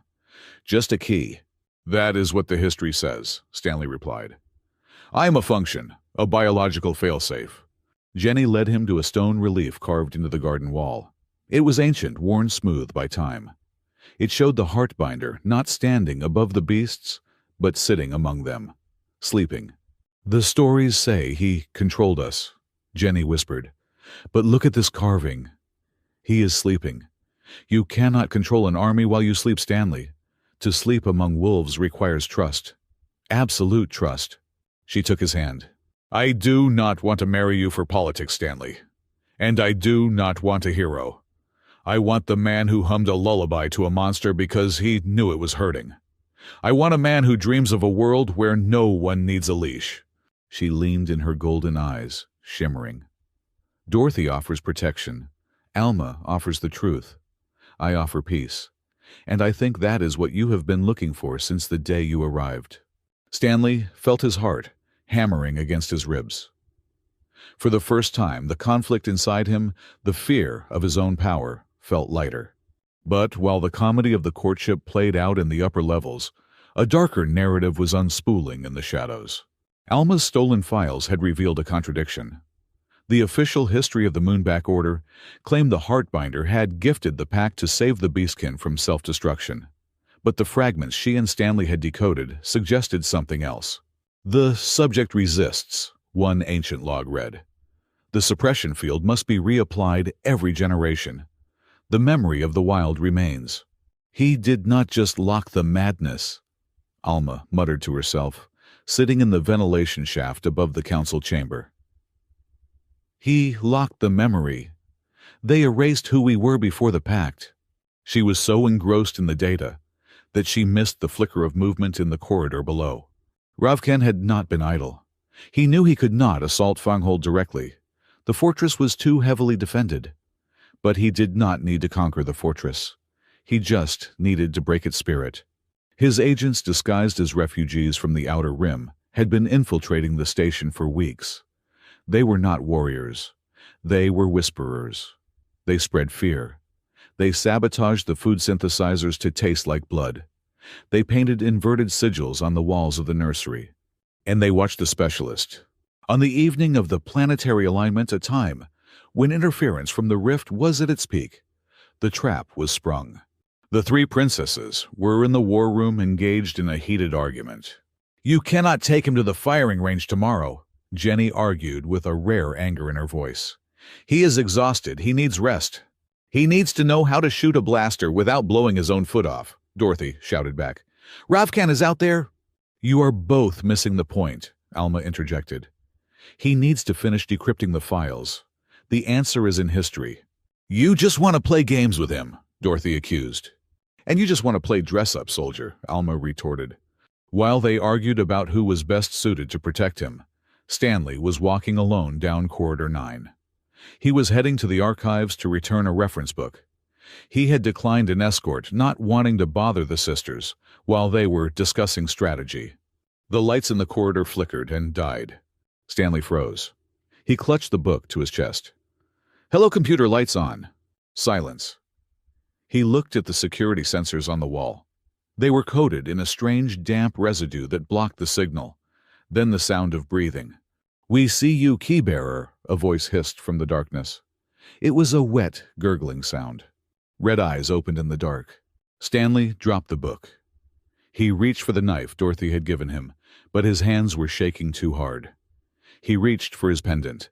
Connect. He felt them. 6 hyena-kin hybrids, their minds twisted by Ravkan's influence. They were hungry. They were in pain. He could stop them. He knew he could. If he unleashed the power of the pendant, he could force them to sleep. He could command their muscles to freeze. But he sensed something else. Behind the wall in the adjacent sleeping quarters was a family of innocents. A mother and 2 cubs. If I use the blast here, Stanley realized with horror, the psychic shockwave in this confined space will hit the cubs too. It could stop their hearts. He hesitated. The hesitation was only for a second. But in the world of predators, a second is a lifetime. "He is weak," The leader snarled. They were on him, before he could draw a breath. A blow to the back of the head sent his glasses flying. A needle plunged into his neck. The world spun into gray, then black. "Take him," the voice said. "The master waits at the shrine." The alarm did not sound until 10 minutes later. Dorothy, Alma, and Jenny were still arguing when the commander burst into the war room. "Stanley is gone," he said. The 3 words sucked the air out of the room. They ran to Corridor 9. There was no sign of a struggle, except for a dropped book on pre-colonial botany and a pair of broken spectacles lying on the floor. Dorothy picked up the glasses. Her hand, usually so steady, was trembling. She crushed the wire frames in her grip. "I was arguing about teaching him to shoot," she whispered, her voice thick with self-loathing. "I was arguing about who owned him while they took him." "I missed the signal," Alma said, staring at the empty corridor. She looked sick. "I was so busy hacking the past I didn't watch the sensors in the present." Jenny knelt on the floor. She touched the cold metal plating where Stanley had fallen. "He did not fight," she said, tears streaming down her face. "Why didn't he fight? He has the power." "Because he is not us," Alma realized, looking at the wall separating the corridor from the civilian quarters. "Look, through the wall, the nursery." She tapped her visor, showing the heat signatures of the sleeping cubs next door. "He sensed them," Alma said. "He knew if he used the voice in this hallway, he might hurt the children. So he let them take him." Silence stretched out heavy and suffocating. "He chose to be a victim rather than a tyrant," Dorothy said. She stood up. The guilt in her eyes was gone, replaced by a cold, burning rage. It was the rage of a wolf whose pack had been violated. "Alert the entire division," Dorothy commanded. Her voice was no longer that of a sister or a suitor. It was the voice of a warlord. "Prepare every ship, every weapon, every soldier." "Where are we going?" the commander asked. "To the Heartbinder Shrine," Dorothy said. "We are going to burn it to the ground." "Wait." Haifang entered the corridor. He looked at his daughters. "This is a trap. Ravkan wants you to come. He wants chaos." "Let him have it," Alma snapped. She pulled out her twin pistols and checked the charge. "He wants a war, we will give him an apocalypse." Jenny stood up. She wiped her tears. Her face was pale, but her eyes were hard gold. "Stanley hesitated because he was afraid of his power. We need to show him that he does not have to be afraid, that we are his anchor." "So," Haifang sighed, looking at the broken glasses in Dorothy's hand. "Is the marriage competition suspended?" "The competition is canceled," Dorothy growled. She tossed the broken glasses to her father. "We are not fighting over who gets to marry the nerd anymore." She turned to her sisters. For the first time there was no rivalry, no teasing. Only a unified, terrifying purpose. "We are going to get our boy back," Dorothy said. "And heaven help anyone standing in our way." The sirens of Fanghold began to wail. It was not the sound of defense. It was the sound of a hunt. The wolf princesses were going to war, and they were bringing the storm with them. The Heartbinder Shrine was not a temple. It was an engine. Buried miles beneath the crust of the planet in a geode of black crystal that hummed with a headache-inducing frequency, the structure loomed like a dormant beast. It was built of obsidian and white gold, illuminated by the magma flows that snaked through the floor like glowing arteries. The air here tasted of copper and ancient stale ozone. Stanley hung suspended in the center of the primary ritual ring. He was not bound by ropes or chains, but by bands of solid red light that clamped his wrists and ankles, holding him in a spread-eagle posture. "Comfortable key-bearer?" Ravkan asked. The leader of the feral uprising stood before a massive stone console covered in glyphs. The inverted seal on his chest was no longer just a scar. It was an open window into a furnace of power. He looked less like a wolf now, and more like a conduit for something older and angrier. "Physiologically speaking," Stanley wheezed, trying to adjust his glasses by rubbing his face against his shoulder. "My circulation is being cut off at the radial arteries." I will likely lose sensation in my fingers in 4 minutes. You will not need fingers for what comes next, Ravkan said. He ran a clawed hand over the console. You only need blood. Ravkan turned to face his captive. The cavern was filled with his followers, hundreds of beastkin with eyes burning with the red madness watching in a terrifying silent reverence. You grew up hearing the bedtime stories, didn't you, human? Ravkan's voice echoed off the crystal walls. The noble Heartbinder, the man who walked among beasts and forged a friendship that saved the world. He created the Alliance, Stanley stammered. Alliance. Ravkan laughed. It was a dry, cracking sound. Look at the floor, Stanley. Look at the carvings. Stanley looked down. The floor of the shrine was an intricate relief map of history. At the center was a human figure standing tall, holding a staff. Surrounding him were wolves, bears, and great cats. But now that Stanley looked closely illuminated by the harsh red light of the magma, he saw the detail he had missed in the history books. The beasts were not standing. They were cowering. Their necks were bent at unnatural angles. The lines of energy flowing from the staff were not ribbons. They were chains digging into the flesh of the animals. It was never a partnership, Ravkan snarled. It was a domestication program. The Heartbinder found a race of proud, chaotic warriors, and he terrified us. He locked our minds. He severed our connection to the wild energy of the universe, so that we would make good soldiers for your kind. Stanley felt a cold pit open in his stomach. No, that is propaganda.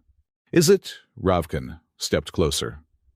Why do you think the feral plague exists? It is not a disease. It is the lock rusting. It is our natural state trying to break through the artificial cage your ancestor built. I am not infecting them, Stanley. I am curing them. He grabbed Stanley's chin, forcing him to look into the red, swirling madness of his eyes. And you are not the savior. You are the jailer's grandson come to tighten the screws. Stanley closed his eyes. The guilt hit him harder than any physical blow. The logic fits. The mistake of him joining the Beast Division, the way the beasts reacted to him, it wasn't awe. It was subconscious servitude. He wasn't a hero. He was the heir to a slave empire. I didn't know, Stanley whispered. Ignorance is the privilege of the oppressor, Ravkan spat. He raised a jagged obsidian dagger. But today the cycle ends. I will use your blood to wash the lock away. Total freedom, total chaos. The predators will rule again. He raised the knife. Boom. The entire southern wall of the cavern exploded. It wasn't a structural collapse. It was a breaching charge executed with surgical precision. Through the cloud of dust and flying rock, a figure emerged silhouetted against the spotlights of a dropship hovering in the tunnel behind her. Dorothy.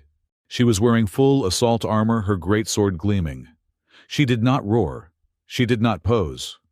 She simply engaged her thrusters and crossed the 200 yards of open ground in 3 seconds. Get away from him! She yelled, her voice amplified by her helmet speakers. She slammed into Ravkan like a meteor. The impact sent the wolf leader flying across the altar, the obsidian knife skittering away into the lava. Secure the hostage, Dorothy barked into her comms. On it! Alma's voice crackled from the ceiling.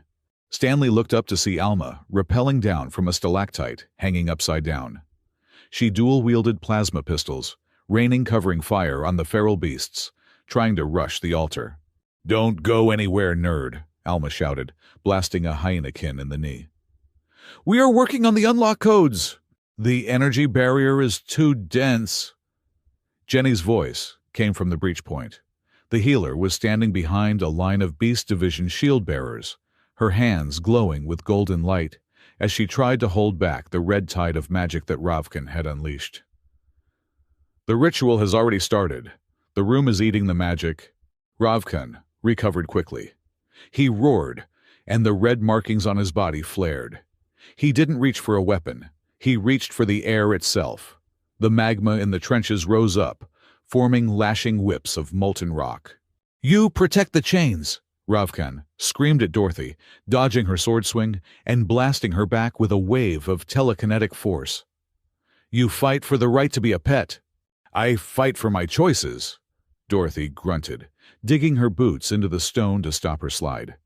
She charged again, parrying a magma whip with her shield. "And I choose to not let you murder my specialist." The battle descended into chaos. The Beast Division poured into the cavern, clashing with the feral army. It was a war of claw and steel magic and technology. But at the center, the ritual continued. Ravkan, realizing he could not defeat Dorothy quickly, slammed his hand onto the console. "If I cannot kill him, I will use him." The red bands around Stanley tightened. Pain, white-hot and blinding, seared through his veins. "The lock requires a directive." Ravkan's voice boomed, frustrated. "It will not open without your will. You must choose, Heartbinder. Give the command chaos or slavery." Suddenly, Stanley was not in the cavern. He was in the mind space, a white void filled with floating strings of code and light. Ravkan was there, a towering avatar of rage. "Option 1, Ravkan shouted, pointing to a breaking chain. "Join me, break the seal. Let the beast return to the wild." Yes, cities will burn. Yes, millions will die in the initial bloodlust. But we will be free.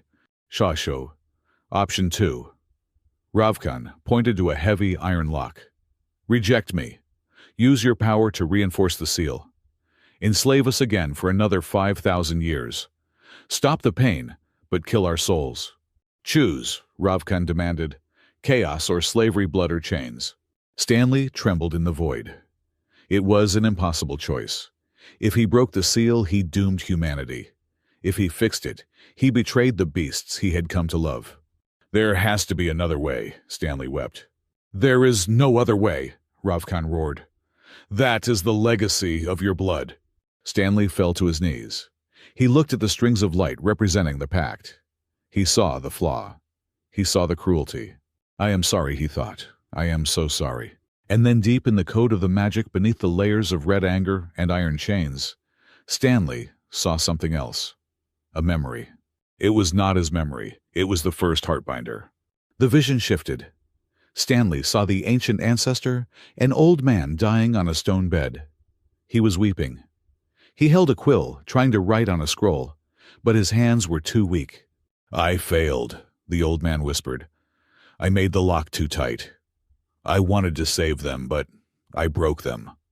I need to rewrite it. Not a lock on a bridge. I need to change the..." The pen dropped. The man died. Stanley watched as a group of figures entered the room. Wolf ancestors. Human mages in the robes of the Moonback Order. They picked up the scroll. They saw the unfinished corrections. "This is too dangerous," a wolf ancestor said. "If we loosen the laws, the wildness might return. We cannot risk it." "Hide it," a Moonback mage said. "Bury the truth. Make him a hero. Keep the lock as it is. We will monitor the bloodline. When the heir returns, we will ensure he is guided back to the old ways." Stanley gasped, snapping back to the white void. It was a setup. All of it. The clerical error that sent him to Beast Division. The mistake on his paperwork. It wasn't incompetence. It was the Moonback Order and the High Council. They had flagged him the moment he was born. It wasn't the Order, Stanley realized. It was Ravkan. He hacked the transfer orders. He needed the key to come to the lock. The Order didn't send me here to fix the system. They lost me in the system. Ravkan didn't know. Ravkan thought the cruelty was intentional. He didn't know the Heartbinder had died trying to fix it. "You are wrong," Stanley whispered. Ravkan paused in his ranting. "What?" Stanley stood up in the void. The avatar of the weak nerd vanished. At Mindspace, Stanley stood tall. He adjusted his spectral glasses. "You presented a false dichotomy," Stanley said, his voice echoing like thunder. "You offered me chaos or slavery, but the original programmer was trying to code a third option." "There is no third option," Ravkan screamed. "There is always a third option," Stanley said, "if you are brave enough to write it." Back in the cavern, Stanley's physical body began to glow, not with the red of the feral rage, nor the cold blue of the old chains. It glowed with a blinding prismatic white light. The bands holding him shattered. Stanley floated down to the floor. The battle around him froze. Dorothy lowered her sword. A feral bear stopped mid-charge. The sheer density of the energy radiating from the human was pushing everyone back. "Dorothy," Stanley shouted. "Alma, Jenny, I need you." "We are here!" Dorothy yelled, stepping over a pile of rubble. "I cannot do this alone," Stanley said. He grabbed the pendant hanging from his neck. The ancient geometric knot clicked and unlocked. In the air, it unfolded, lengthening, glowing, becoming the spectral form of the Heartbinder's staff. But it wasn't a weapon. "I need anchors," Stanley commanded. "I am going to rewrite the pact, right now, in the middle of the source." "Rewrite it to what?" Ravkan screamed, scrambling to his feet. "You cannot change 5,000 years of magic." "Watch me," Stanley said. He turned to the sisters. "Dorothy, you represent honor. The promise that strength is used to protect, not to rule. Give me your hand." Dorothy didn't hesitate. She ripped off her gauntlet and grasped Stanley's left hand. "For honor," she said. "Alma." Stanley turned to the sniper. "You represent truth. The willingness to look at the ugly parts of history and not look away. Give me your hand." Alma holstered her guns. She grabbed his shoulder. "Make it a good truth, nerd." "Oh, Jenny." Stanley looked at the healer. "You represent compassion. The understanding that we are all different, but we all feel pain. Complete the circuit." Jenny stepped forward, tears in her eyes. She placed her hands over Stanley's heart. "Heal the wound, Stanley." "Ravkan," Stanley turned to the villain. "You represent the wild. I need you too." "Never," Ravkan roared. He launched a bolt of black lightning at them. Stanley didn't block it. He absorbed it. The staff in his hand drank the rage, the pain, the anger. "I accept your anger," Stanley said calmly. "It is valid, but it will not dictate the future." He raised the staff. He didn't strike the ground. He didn't try to be a mage. He was a librarian. He treated the chaotic energy like a disorganized catalog. He re-indexed the emotional variables. He edited the command lines. He traced new glyphs, organizing the energy of the sisters. "The pact is no longer a lock," Stanley announced, his voice heard by every creature in the cavern and by every beast on the planet. "It is an invitation." Flash. The wave of energy that exploded from the shrine was not violent. It was silent. It passed through stone, through flesh, through the planet itself. It hit the feral beasts. The red madness didn't just vanish, it evaporated. But it wasn't replaced by the dull, glazed look of the old days. Their eyes cleared. They looked around. They looked at their hands. They felt quiet. Inside every beastkin the lock shattered. But the wall to the wild did not break. Instead, a door appeared. A door with a handle on their side. Stanley's voice echoed in their minds. "You are free. You can leave. You can return to the wild and never speak to a human again. Or you can stay. You can walk beside us, not as servants, as partners. The choice is yours, 100% yours." The silence in the cavern was absolute. Then the sound of dropping weapons. A feral tiger looked at the human soldier he was about to kill. He lowered his claws. He stepped back. He didn't bow. He just nodded and walked away into the shadows of the tunnels. He chose the wild. A bear looked at the Beast Division shield-bearer. He grunted, shook his head to clear the fog, and extended a hand to help the human up. He chose the Alliance. It was messy. It was complicated, but it was real. Ravkan fell to his knees. The inverted seal on his chest faded, leaving only clean, unscarred skin. He stared at his hands. The rage was gone, leaving him hollow. "They are not destroying you," Ravkan whispered, watching his army disperse. "Why are they not destroying you?"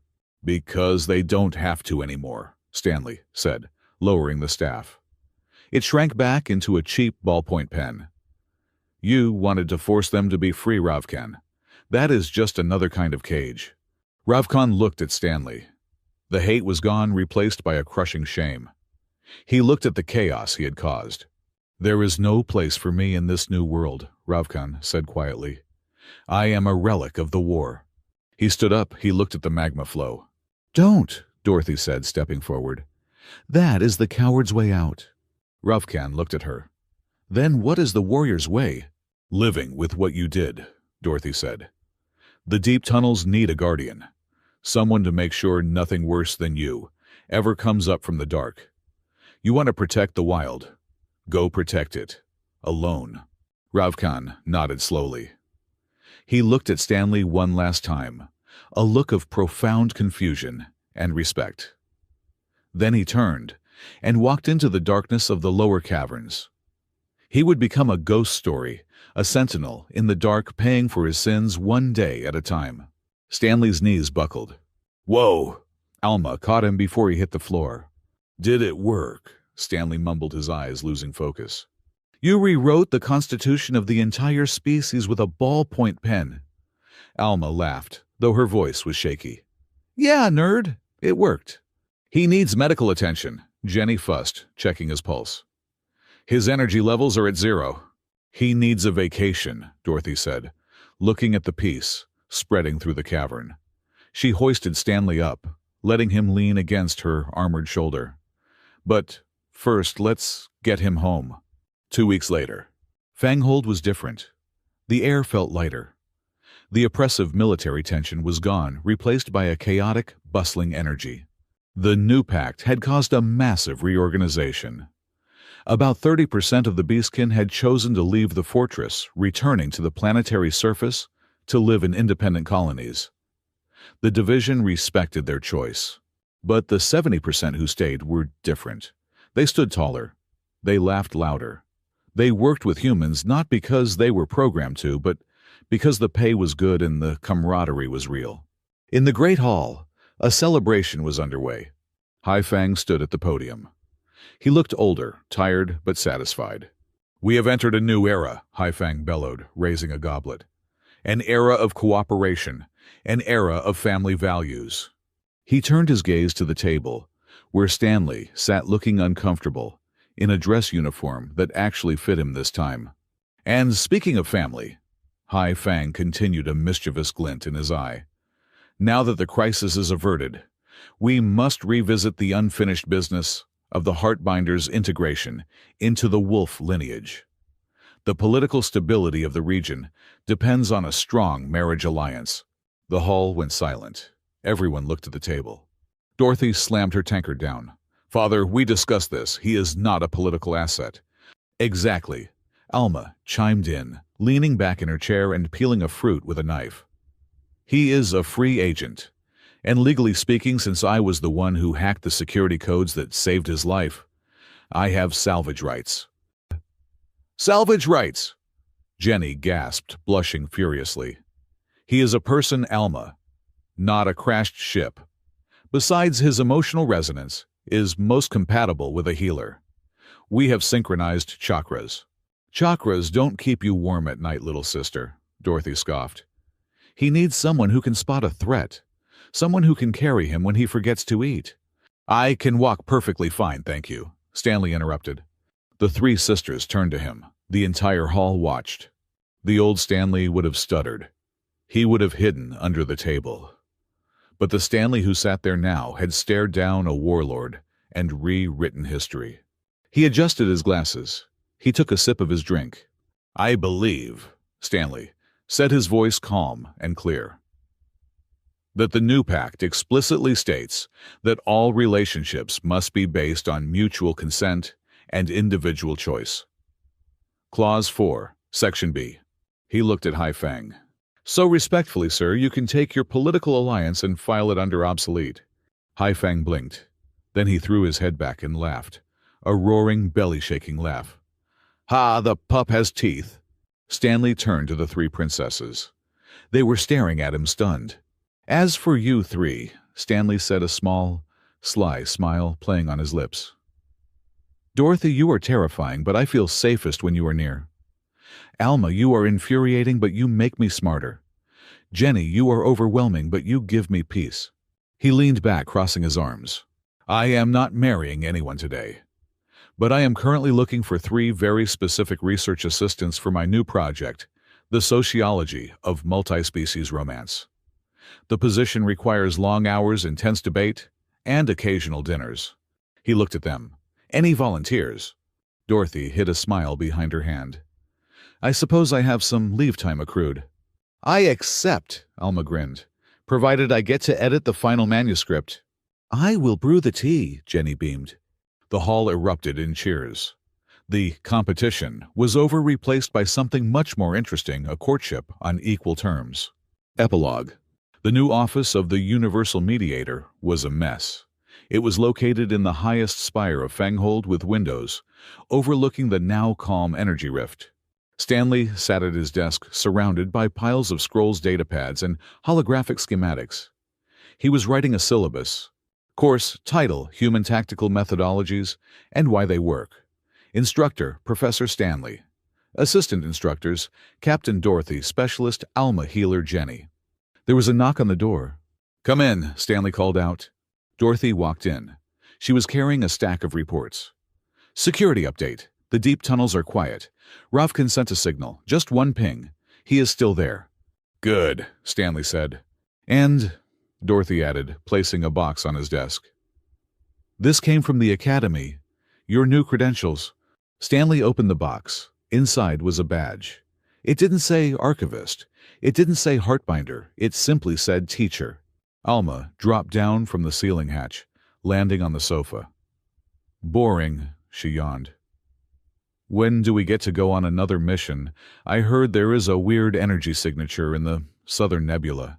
Jenny drifted in through the door, carrying a tray of tea and biscuits. No missions until he finishes his lunch. Doctor's orders. Stanley looked at them. The warrior, the rogue, and the healer. His team. His family. He picked up his pen, the cheap ballpoint that had saved the world. He spun it in his fingers. Actually, Stanley said, looking at the map of the nebula that Alma was already projecting. I have read about that signature. It is theoretically impossible. Which means, it is exactly our kind of trouble, Dorothy finished, a grin spreading across her face. Stanley stood up. He walked to the window and looked out at the stars.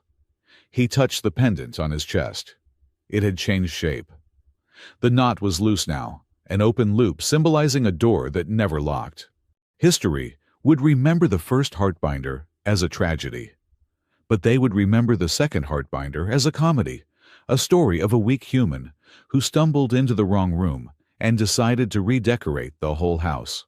Class is dismissed, Stanley said, turning back to the three women who were waiting for him. Let's go see what is out there.